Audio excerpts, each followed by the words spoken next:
From defeating demons to angels, I was afraid that there wouldn't be anything left for Bayonetta to give cheeky remarks and fill with lead. Well, just like its story, the heads at Platinum Games pulled something out of their hat. Too bad it's not as fleshed out as its refreshing gameplay mechanics. Bayonetta has a more restrained cutie portrayal that shows off her generous side that leans more into the stereotypical quiet protagonist archetype, rather than showing her as an anti-hero or in a chaotic neutral territory in the previous games. It's a bit refreshing to see her doing nobler quests and caring a bit more about the world and its inhabitants like many game heroes before and after her. One gripe I have is that Hideki says that Bayonetta in this entry has a range of emotions and is not a two-dimensional character. But that is quite contradictory to the fact that Bayonetta leans more into a generic video game lead, in this installment specifically. The previous games have her more as a sassy I don't give a fuck person. Platinum Games has a very high bar to compete with the previous entries in the series. They came so close to making this the best entry but are plagued with underpowered hardware that limited the scope and ambition of this entry, which is clear when analyzing the rapid frame rate pacing. The game may have been developed with a semi-open world experience in mind at first. It's more contained and linear in the end product but is bigger than the previous games. The introduction to the game is simply amazing, the best the series has to offer. With a somber possibility of having our Lord and Savior be destroyed for the first time, the game has done away with Bayonetta's invincibility complex and sets a more serious tone this time around. The developers have learned how to effectively tug at heartstrings this time. I have never been impressed by the prologue introductions before this one. It looks and feels distinctively serious, and it sets a dark cloudy veil over the rest of the game. Set in an American city, again, normie Bayonetta is strutting around with her baguettes, and making clothes from, I kid you not, curtains from a marriage venue. I think the new enemies rear their ugly green toothpaste colored heads, which I am one of the few that thinks is beautiful. They certainly make a statement, at least, with their ice skating-esque enemy moveset. With a big-ass tsunami underneath a ship, it certainly has kept its devilishly entertaining good first impression checkmark. Rodan as a pizza delivery truck driver is the cherry on top. The story is another save-the-world affair but at a larger scale. With time traveling being a mainstay in the series, it mixes it up with space, time traveling from a hub island to make for a far more complex story than its predecessors. For better and for worse, it will make you travel through space and time towards dangerous deserts, a ransacked military-laden Tokyo, and one of my favorites, a lava hell in Dynasty-era China. It has variety down to a T. I am amazed the developers could cram so much into a little package. This probably has to be one of the most impressive pieces of work to grace a Nintendo handheld. If you are here for the story, you'd be in for a cumbersome time that will leave you with more questions than answers. Even if you do read the dozens of books available in the game, you'll still be frustrated with glaring story continuity problems. The story starts with a bang but keeps dropping and dropping in the middle of the game. The story isn't fleshed out and it shows. It introduces elements of a character that would have been major story plot points for one of the previous game characters that show up here. This isn't the only thing that the game seems to have omitted. Character development seems to be missing, such as villain motivations and who the villain is. There is very important information that is unrepresented in cutscenes but, as mentioned before, is in the lore books. The information would have gone right under the player's nose very easily, and it's a major sore point for the game that I still think very highly of because of what the rest of the game has to offer. The other gripe I have is that Bayonetta seems to lack urgency in the same type of situation. Almost every time where Bayonetta from an alternative universe is captured and killed by the new enemy, but our Bayonetta doesn't intervene, and this bugs the hell out of me. The only exception is the fabulous Egyptian Bayonetta. Even then it's so weird that most of the variants of Bayonetta die so easily. One can say that they might have a lower power level than other versions of Bayonetta, but it's still out of character.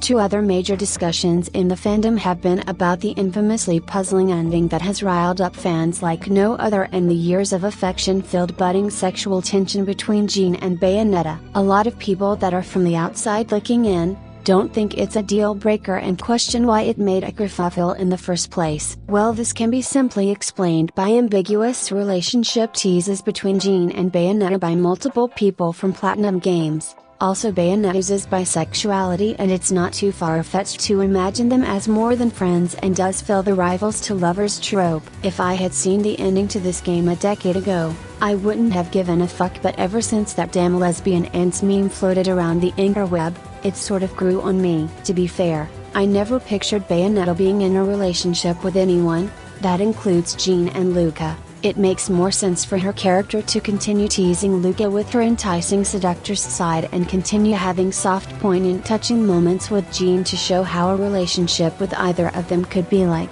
but most importantly, it should be open-ended. Some people think I am one of those crazy fanfic shippers. Truth be told, I lean slightly more towards the Luca and Bayonetta camp because I'm gay and he's hot, but I think Bayonetta and Jean is the more compelling option. Funnily enough, Jean always gets the worst end of the stick in the series. She constantly gets hurt or dies. Multiply that by 3 and the feeling of sadness is hard to come by, especially if it's not built up to those emotional moments. Although there is still hope, as this Bayonetta is the little Syriza from the first game and not the Bayonetta we know of in the previous games, which opens its own can of worms since our Bayonetta and Luca are technically her foster parents. If you know you know. There's also the fact that there are possibly infinite versions of Bayonetta in different worlds and galaxies. They sort of teased a different interpretation of the Bayonetta-Jean relationship where their bond is maybe a bit more than what the game leads on at first. Maybe both sides of this ordeal will have their cake and eat it too. The ending is the other enigma of the game that has sparked a lot of debate and theory crafting because it raised a lot of eyebrows and a lot of speculation on whether the previous allotted fanbase theory was that the first and second game was connected to form an infinite time loop.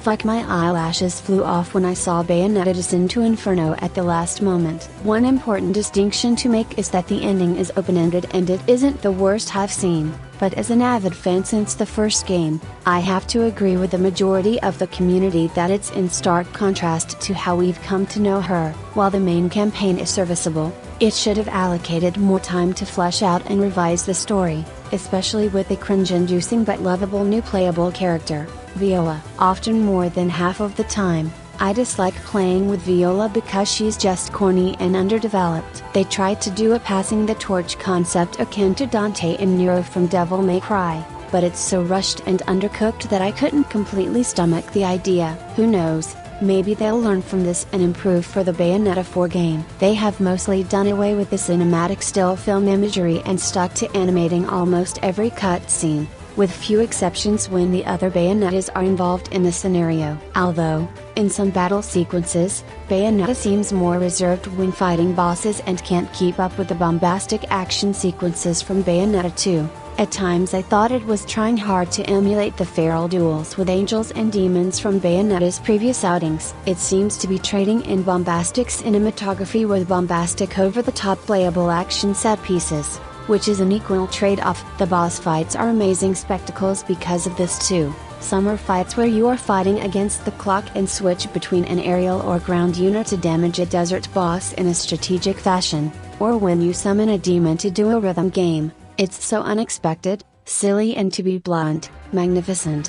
One remarkable addition to this entry is expounding the personalities of some of the demons that you wield, because the demons weren't exactly known for their rattle and prattle. They were merely a means to an end for combat purposes and lustrous quick-time events. I wish they could have explored them a bit more, along with the relationship dynamics between them and the users that contract them to their cause, the inner workings of the inhabitants of Inferno and Paradiso concerning the homunculi threat could have been jumbled into this messy scenario, as they bizarrely don't make an appearance outside of secret side battles.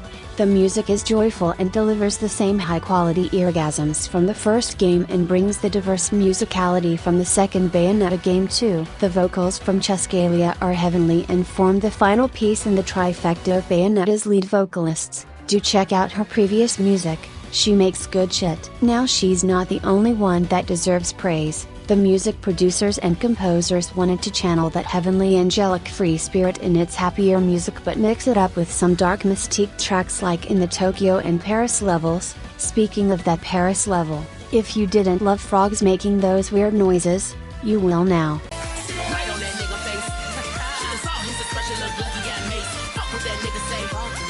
Shoes untied, but I still win a race. I'm on a whole nother level, bitch. I stand out. Cookie jar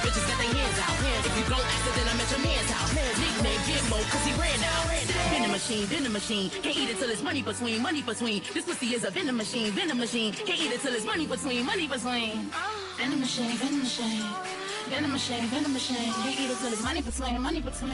These composers are musical geniuses and brought their A game. The gameplay will be the main selling point, and it's a show-stopping haven of blistering combat with a more significant dose of exploration than before. The previous installments were much more linear and resulted in more combat than platforming. But it wasn't scarce either. The previous games found a sweet spot of just enough exploration not to let people notice that it's mostly a fantastic combat simulator with jaw-dropping QTE sequences that were a staple in 2000s gaming, and continued the tradition here. They amped up combat and exploration so much that it becomes silly, but a very good silly nonetheless. You'll be surfing on top of crumbling skyscrapers with a demonic dragon while dancing on its head like an expensive stripper, fuse with a demon companion and become the flashiest arachnid that'll give Spider-Man a run for his money, and my favorite part is where you're digging out your own heart from your chest to summon a dominatrix brawler to have a bubble bath in the sky. Obviously, I'm leaving out crucial details because I want you to buy this game to experience it for yourself. There are other crazy scenarios just like those for you to uncover. The exploration has great platforming elements. There are collectibles to hunt for new lore and pets to scour, which unlocks new explorable levels on the map menu. Although it can be a pain in the ass to open every single level, it does reward you with power-ups and new demons to acquire. The exploration is a wondrous joy, but the art direction is a step back, so don't expect much in the way of eye candy when running around. The newest feature in the game is being able to summon demons for a limited amount of time. This is integrated into the environments, such as puzzles requiring the abilities of certain demonic slaves. You can summon them into combat to unleash devastating combos. You can fuse with your selected demon as well for an alternative sprint, jump, and other abilities. While I was disheartened to learn that this new mechanic will replace the option of selectable weapon attachments to Bayonetta's feet and only get to use one specific set of weapons, it was mostly well executed and it's a blast to use them in various ways. The combat is stellar, the best I've played in the series so far, even with its shortcomings. It's so much fun and has a lot of variety with an array of weapons and demons to choose from. I especially love the fast-paced yo-yo arsenal, the short but fun microphone stand, and the magician staff plus hat combo to unleash street or trickery upon your enemies. You have 3 open slots to place demons and summon them in and out of combat, and 2 slots of weapons to use one at a time. That isn't as flexible but still results in amazing duels with the new homunculi enemies. The game has the same button layout as the previous games, such as the same punch, kick, jump, and firing of your gun layout, with a few changes to accommodate the new demon summoning gimmick. It has the same combat flow as the previous games, with battles akin to arenas for you to unleash hell upon the homunculi, with more action movie-like set pieces sprinkled in between. In battles, some of the demons, such as the Kraken one, can obstruct your field of view and make it more difficult to see where the enemies are, and get a surprise hit now and then. And that's on top of managing how long the demons can stay and avoiding having your demons turn against you if they are aggravated by enemy attacks, and potentially getting your demons killed does set the selected demon on a cooldown period. While it's a gimmick, so to speak, it is well thought out with its own advantages and drawbacks.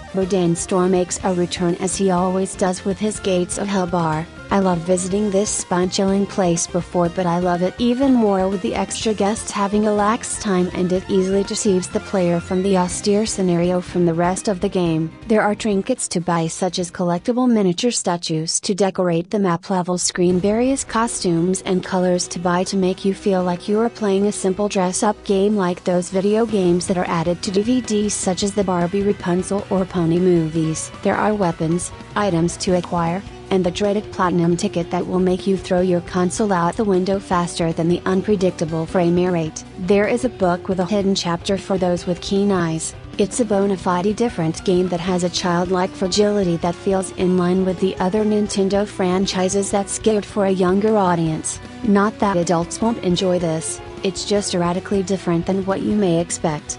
There are lots of skills to acquire for Bayonetta, They can enhance her health or monobar after collecting fragmented witches' hearts and moon statue pearls. There are a lot of skill trees that enhance your skills for a particular weapon and demon. Some of them have prerequisites too, but that makes it all the more rewarding to get them. You'll be a lean mean demon, angel, and homunculus killing machine in no time. You have levels where you play as Viola, the new character in the series. She has a unique playstyle that takes some getting used to because the button layout is slightly altered. This is a gripe I had when playing as her because I got used to the witch time dodge mechanic as Bayonetta. The ZR and R buttons are essentially switched. Other than that and her customization being limited to her t-shirts, she's very fun. It has to be because her personality is funny but lacks adequate investment from the game to grow an emotional attachment from me. She's not bad, just not fleshed out. She has one of the cutest demons in the game, her companion, Cheshire. It's also the only demon she can summon. She uses a katana as her primary weapon, alongside darts and magical infusions. Fire. In combos. There is another game mode that features Jean and her new alter ego, Cutie J. It's very different from the rest of the game. It has 2D side-scrolling gameplay elements that feel like a game from the arcades, and it shows with its arcade-inspired UI, and it's nonchalant and quirky. It's infiltration missions with the main goal of meeting and escaping with a scientist. It has options with how you approach the levels. You can be a sneaky panther awaiting your prey and keep out of sight and pounce on any opportunity to progress through the levels, or you can go in guns blazing. I do both, whatever was more convenient at the time. Throughout the levels, there are lots of items that can help you on your journeys, such as weapons and food to boost your health. There are objects in the environment to use to your advantage, such as using the shower rooms to tempt unsuspecting victims and finish them in a fell swoop. The combat is familiar to playing as Bayonetta but with a few restrictions and replacements, and you can't summon demons. Everything else is fair game. It's a surprising addition that I wasn't expecting to be brought into the game. It has that Nier Automata feel to it at times too. It has an online leaderboard for you to compare your score with other players too. This game mode can be accessed from Rodan's Bar too. The most polarizing part of the game is the graphics. While I think it is impressive what the game has accomplished with the Switch hardware, featuring impressive destructible large-scale environments and phenomenal character models, depending on the costume, there were some downsides due to the Tiger chip inside of the Switch. There are a lot of flat muddy textures, such as running lava trying to imitate liquid physics in a Microsoft PowerPoint slide showing painfully bland blurry walls, and this weird fog effect that reminds me of a lot of games from the PS3 and Xbox 360 era. It's not noticeable when roaming around fast, but if you stop to breathe in the environment, it sticks out like a sore thumb, and this is after playing Bayonetta 2, which has an alluring colorful art direction that surprisingly tramples this game with little effort. It's still an amazing looking game even with these caveats. This game reeks of a next-gen HD remaster smell. To be honest, for me, this game leans more toward that formulaic AAA game design in its environment designs rather than continuing in the same footsteps of the previous game's lauded art direction. On the topic of voice acting, it's good. The main cast is mostly the same as before, but with the obvious replacement of Helena Taylor with Jennifer Hale, the cast is as good as they have ever been. Jennifer's portrayal of Bayonetta is decent and does grow on you too, although at times it seems she can't keep up with the British pronunciation and accent, but it's still pretty good. I still prefer Helena Taylor's voice, but Jennifer Hale is a charming replacement for Bayonetta and I hope to see her again in the future. The game is very difficult to rate, but I reluctantly give it an 8.9 out of 10. It has delightful combat, show-stopping action set pieces, inquisitive light puzzles, music from the heavens, and pleasant exploration that is smeared by an incompetent contradictory story. The Nintendo Switch is hopelessly trying to render the game at 60 FPS, which it fails to reach even when standing still, and I deeply advise you to play on an emulator if you are sensitive to FPS drops. If you can handle these caveats, it's a pleasure cruise of ridiculous action-packed fun and is worth its price tag.